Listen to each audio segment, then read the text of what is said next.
Boa noite.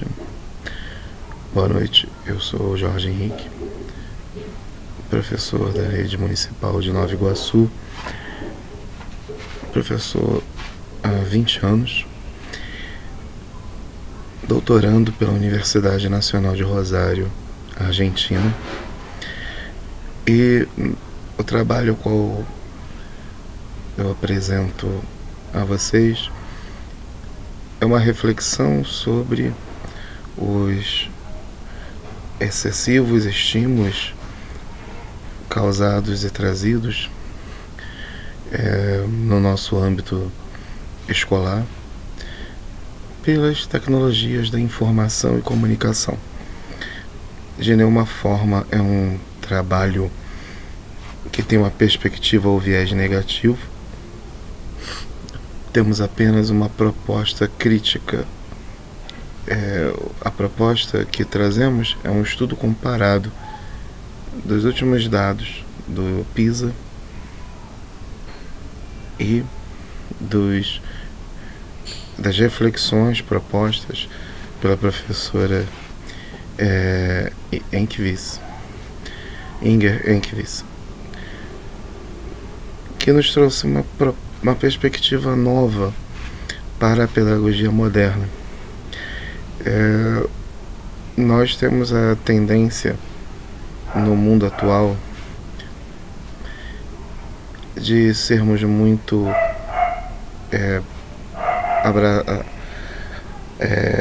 muito abertos a recebermos o progresso, as tecnologias, as inovações, mas progresso nem sempre significa evolução. O trabalho do nosso artigo, da nossa pesquisa, foi um estudo comparado da Suécia com o Brasil. Temos muita coisa diferente. Sem dúvida, a história da Suécia, do Reino da Suécia, pela perspectiva política, sem dúvida, é uma história de consolidação daquele povo, primeiro na transição da fase agrária para a Revolução Industrial, a segunda, a terceira Revolução Industrial. Enquanto que o Brasil nunca conseguiu se industrializar totalmente, a Suécia conseguiu no início do século XX. Mas o que está em questão é, analisando os aspectos educacionais até o pós-guerra, portanto, posterior à década de 1945, a Suécia e o Brasil eram muito próximos. Eram agrários, não tinham relevância internacional. Mas a presença de um governo de esquerda socialista que investiu na educação e nos direitos sociais garantiu ao povo sueco uma universalização dos padrões de ensino e uma considerável conquista na sua saúde, direitos sociais. Enquanto que o Brasil, afastado do centro europeu, mais na zona de influência dos Estados Unidos, foi um país satélite dos Estados Unidos e, portanto, recebeu a influência de um modelo educacional completamente diferente. O regime militar, a instabilidade política, após 1945, tivemos um período de instabilidade política que vem da morte de Vargas, a eleição de Juscelino Kubitschek e Jânio Quadros e o golpe militar de 1964. Esse período de instabilidade política e depois de um período em que o governo militar toma e cerceia liberdades, entramos de vez no âmbito da Guerra Fria, no âmbito da Guerra Fria, como país satélite do governo americano, o Brasil não fez os devidos investimentos na educação. Dar educação, dar direitos sociais ao povo naquele tempo significava comunismo. Então veja o contraste, né? Vemos o contraste de duas visões de mundo. Enquanto a Suécia procurava garantir os direitos de seus cidadãos, o Brasil estava mais preocupado com a influência externa. Bom, e aí encerra-se as nossas singularidades, as nossas semelhanças. O Brasil, então, toma um viés que conhecemos hoje. O regime militar reduz repasses, descentraliza e culmina na tragédia que foi a chamada década perdida, de 1980, que não foi só uma década economicamente perdida, uma década educativa também. Enquanto isso, a Suécia consolida a universalização do ensino a todos. Mas a Suécia introspectou o uso das tecnologias, a ponto de abandonar meios físicos de livros, caderno, e tudo ser digital. Porém, em 2023, o governo sueco fez um pronunciamento e revisou o uso das tecnologias na educação, em parte por conta de um estudo do resultado do exame PISA de 2022, onde se viu que países que digitalizaram a educação não tinham os mesmos, tinham praticamente os mesmos ou resultados inferiores que os países que não tinham digitalizado. Então veio a reflexão minha, que culminou nessa pesquisa. Bem, se a Suécia, que digitalizou o seu modelo de ensino e revisou, então, o impacto que essas tecnologias de fato têm,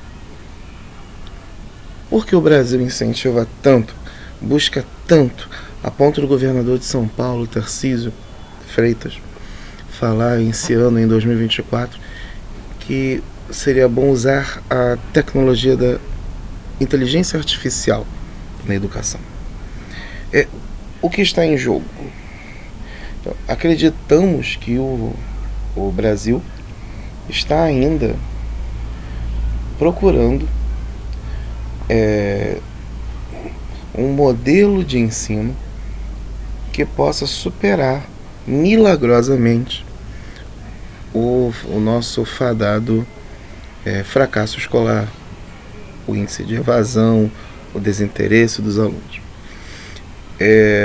Enquanto que lá na Suécia, eles viram que a tecnologia por si só não é capaz de garantir o êxito acadêmico.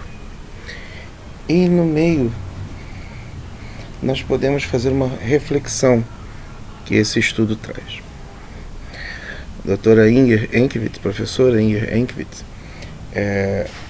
nos propõe o questionar uma nova pedagogia.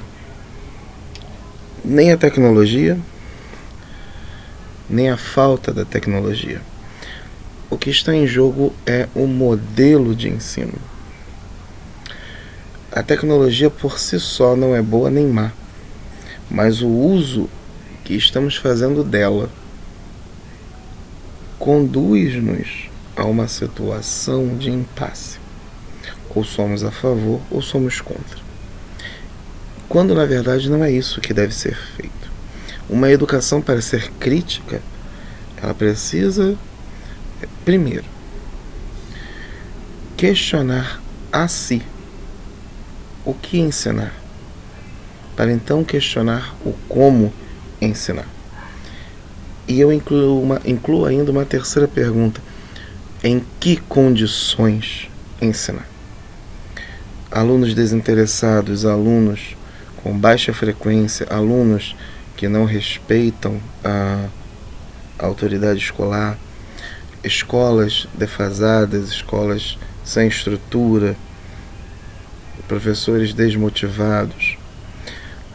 Todo esse caldeirão está em jogo.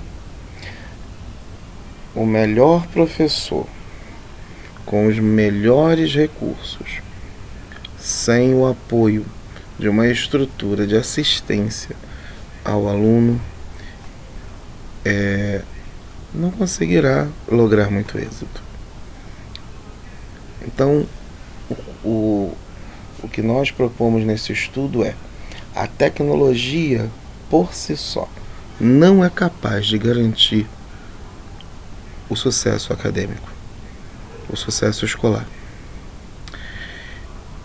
Excesso de tecnologia não é bom para quem não sabe lidar com esta tecnologia. Quiséramos termos uma sociedade que tenha absorvido toda a questão do conhecimento necessário para a instrumentalização da tecnologia como ferramenta. No modelo de capitalismo em que vivemos, a tecnologia não é ferramenta de libertação. Ela está sendo usada como uma ferramenta de dominação. Então, as tecnologias, elas sempre trazem um avançar e um questionar do homem. Quando a imprensa, antes da imprensa ser inventada por Gutenberg, não havia demandas para ensinar o povo a ler e a escrever. Quando, então, a circulação de ideias trazida pela imprensa trouxe a necessidade de aumentar esse comércio, aumentar essa disseminação do conhecimento. E aí criou-se a demanda e a abertura para se discutir em nível social, em nível filosófico, a criação de um novo modelo de sociedade de disseminação de culturas, culminando na revolução do conhecimento. Então, entenda, primeiro vem a demanda tecnológica, para depois vir a demanda social, ou a demanda democrática, ou a demanda econômica. Que demandas estão sendo criadas com as novas tecnologias? O que nós propomos no nosso questionamento é: o que está sendo proposto para a sociedade hoje? Que demandas está sendo imposta à escola hoje? E estas demandas são justas? São demandas que cabem à escola? Cabem ao processo pedagógico em sala de aula?